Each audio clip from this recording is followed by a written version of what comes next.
During this lesson, I'm going to demonstrate how to do kicks from the ground fighting position. So to begin with, I want to adopt our ground fighting position as previously taught.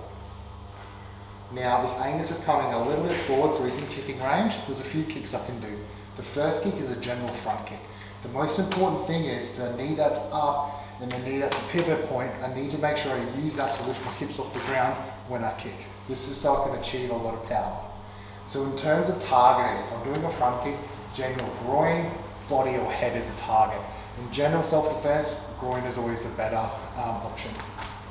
Coming through here, so I'm in my ground fighting position. As Angus comes forward, now I lift my hips, and now my chambered leg is going to come forward. I want to have that as my first kick. So again, I'm in this position here, he comes forward, this is my first kick. And straight away I want to re-chamber. Now the next kick what we can look at is what's referred to as more of a stomp kick. So this is a kick where I'm aiming for the knees. The reason why this is a good kick is because now my foot is horizontal, so the actual knee is in a good position to kick. Okay, obviously it needs to be able to justify taking out the knee, whatever situation I'm in. The reason why this kick's good for joint destruction is if I'm doing a front kick, I can slip and miss. This is much better chance of success. So to do this kick, and again I can keep from the ground fighting position, I now want to kind of roll onto the side of my body. I need to make sure I chamber this. And now as I kick, same thing, I lift my hips up off the ground and I can use my elbow or my hand to help propel this kick forward and achieve maximum damage. So again, I'm here, simply I could just do this, or B, if I want a lot of damage, I can come up.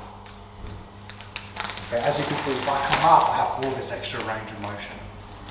The next kick I can look at is either an inside thigh kick or a round kick. Essentially from this position here, I want to roll onto the side, chamber this leg, and now I want to actually think about kicking. So this could be towards the knee or inner thigh.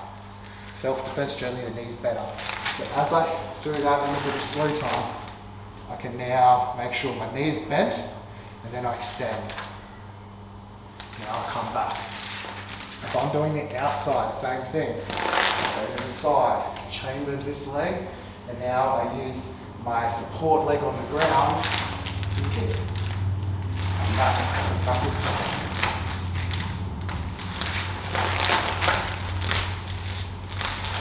Next kick we can do is a side kick.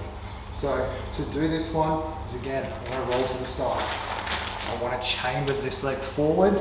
Now as I kick, I want to make sure my toe is kind of pointing towards the ground. And now I use my knee as a support base, lift my hips off the ground. Now I'm on my side kick. So I do that one again, turn to the side, come to my elbow, use my knee as well as my elbow to lift my hips off the ground, and now I kick. That is just some of the common kicks we can do in the ground fighting position.